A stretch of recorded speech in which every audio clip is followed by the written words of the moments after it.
শ্বশুরবাড়ির লোকদের জান পরাণ দিয়ে সব কিছু করে দিলেও আপনি কখনোই তাদের মন পাবেন না, মন পাওয়ার চেষ্টাও করবেন না। কারণ জানেন, এক গাছের ছাল কখনো হারের কাছে লাগে না, কিন্তু এটা কিন্তু বাস্তব কথা। আপনার মা বাবা আপনাকে যেভাবে ভালোবাসবে, অন্য কেউ আপনাকে সেভাবে কখনোই ভালোবাসবে না। শাশুড়ি কখনো মা হয় না, কারণ সে আপনাকে জন্ম দেয়নি। যারা বলেন যে কি শাশুড়ি কি কখনো মা হয়, এটা আসলে তারা বোকামি করেন। কেন আপনারা বেশি কিছু আশা করেন তার কাছ থেকে? তার যতটুকু সম্মান অবশ্যই তাকে ততটুকু দিবেন, কারণ সে আপনার হাজব্যান্ডের মা। তো আমরা সবাই কিন্তু অনেক ক্ষেত্রে ভুল করি, তারা আর কি বলবো, অনেক কিছু করে আমরা খুব কষ্ট পাই। হ্যাঁ, আমিও পাই, কিন্তু চেষ্টা করি যে অনেক তাকে ভালো রাখার জন্য, অনেক কিছু করার জন্য। কিন্তু ওই যে বললাম, কখনোই মন পাবেন না, ওই জন্য এখন না চেষ্টা করি না। মন খারাপ হয়, একটা সময় ভীষণ মন খারাপ হতো, কান্নাকাটি করতাম। এখন আর ওসব কোনো কিছুই করি না। এখন নিজের জগৎ নিয়েই থাকার চেষ্টা করি, কারণ ওই যে বুঝে গেছি উনি আমার মা না, তার সাথে আমার কোনো ব্লাড কানেকশান নেই। এটাতে ওনাকে নিয়ে গিবোধ করছি, এটা ঠিক না। কারণ আমাকে অনেকেই বলেন যে অমুক আমার মানে শাশুড়ি তো এরকম এরকম।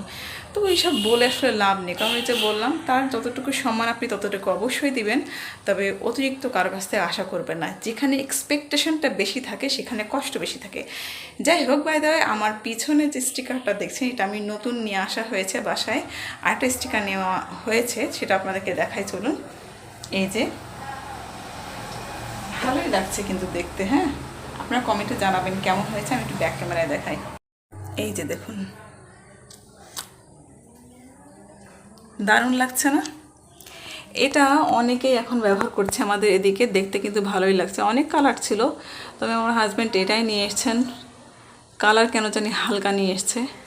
আর এই যে এই একটা, কেমন হয়েছে সবাই কমেন্টে অবশ্যই জানাবেন, কারণ এই দুইটা কিন্তু আমার বেশ পছন্দ হয়েছে। এরকম আরও কয়েকটা আনবো। আর এখন না ওভাবে আর মন খারাপ হয় না, মন খারাপ করি না, কারণ মন খারাপ আপনি যত করবেন মন আপনাকে তত গ্রাস করবে। নিজের কাছে ব্যস্ত থাকবেন, তাহলে কিন্তু ভালো। আর এই যে আশেপাশে অনেক নয়েজ আছে, ব্যালকনিতে অনেক কাপড় চোপড়, এগুলো একটু অ্যাভয়েড করবেন আশেপাশে। কারণ এই যে আমি সবসময় বলি, আমাদের মেইন রাস্তার সাথে বাসা, মানে হাজার চাইলেও মানে হয় না যে অন্য কোথাও লুকিয়ে ভিডিও করব। যেখানেই ভিডিও করি না কেন, সাউন্ডটা আমার আসতেই থাকে ব্যাকগ্রাউন্ডে, মানে কিচ্ছু করার নেই। যদি ভয়েস ওভার দিই, সেক্ষেত্রে হচ্ছে আমাকে অনেক রাত্রে, মানে মিড নাইটে যে আমার ভয়েস ওভারটা দিতে হয়, যার জন্য ভয়েস ওভার দিয়ে দেওয়াটা মানে আমার জন্য খুব কষ্টসাধ্য। আমি মানে ইনস্ট্যান্ট ভিডিও ভয়েস দিয়ে আমি ব্লগটা করি, যার জন্য। আর যদি সুযোগ পাই, ছাদে উঠে তোমাদের একটা জিনিস দেখাবো, যদি সুযোগ পাই, আমি কথা দিতে পারছি না। তবে এটা তোমাদেরকে বললাম যে যারা নতুন গৃহিণী, তারা কখনোই ওই কষ্টটা পাবে না। আমিও অনেক কষ্ট পেয়েছি, অনেক। কিন্তু ওই যে উপরে একজন আছেন, ওনার হাতে সব কিছু ছেড়ে দিয়েছি, দেখা যাক কি হয়। আর এই যে সন্ধ্যা হয়ে গেছে, জানালা দরজা সব মানে লাগিয়ে দেবো, সরি দরজা না, জানালা সব লাগিয়ে দিচ্ছি, কারণ প্রচণ্ড মশা আসে। বেডটাও কোনোরকম একটু ঝেড়ে টেড়ে রেখে দিয়েছি। এখানেও কিছু কাপড় চোপড় আছে, অনেক কিছু আছে, এগুলো এলোমেলো আছে, সব এগুলো এখন গুছিয়ে রেডি করে ফেলবো। কিছু কাপড় আয়রন করব, সেটা আর কি তোমাদেরকে ওভাবে দেখাচ্ছি না এখন। আর রান্নাঘরের অবস্থাটা একটু দেখিয়ে নিই।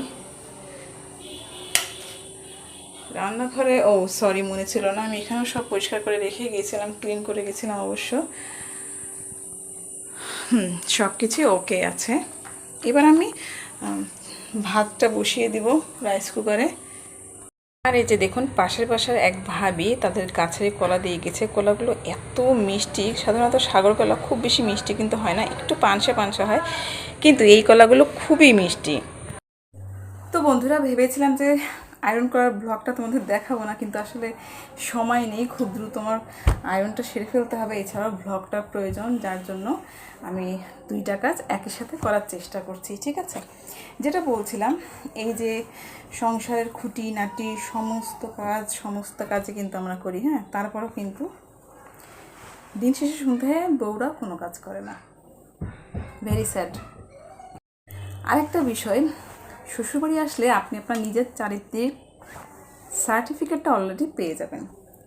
কখনোই কারো কাছে শুনিনি আমি দেখতে খারাপ, তারপরে মনে করেন যে কারোর সাথে মেলামেশা করতে পারি না, হিংসুটে।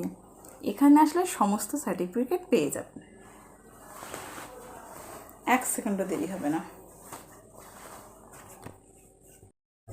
শুধু আয়রন করাটাই তোমাদেরকে দেখাচ্ছি বন্ধুরা। আসলে এই আয়রনটাই মানে আমি চাইলে কিন্তু লন্ড্রিতে দিয়েও করতে পারতাম, হ্যাঁ, কিন্তু এই যে এত ভালোবাসার টানে আসলে মনে হয় যে বাসাই করি। তবে এতে কিন্তু আমার আরও ইলেকট্রিসিটির বিলটা কিন্তু আরও বেশি খরচ হচ্ছে, কারণ ইউনিট এখন অনেক বেশি। তো হিসাবে দোকানে দেওয়াই ভালো, কিন্তু কেন জানি না কিছু কিছু কাজ নিজে করতে বেশি ভালো লাগে, যার জন্য নিজেই আসলে করি।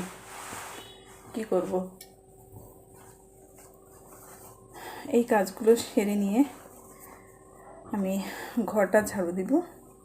মুখটা কি দেখা যাচ্ছে ভালো বন্ধুরা? আর আমার চোখের নিচে কালি দেখে বুঝতে পারছেন অনেক টেনশানে আছি, অনেক প্যারায় আছি, মন একদম ভালো নেই। মন ভালো না থাকলে কোনো কিছুই ভালো লাগে না, কি ব্লগ করব সেটাই বুঝতে পারছি না।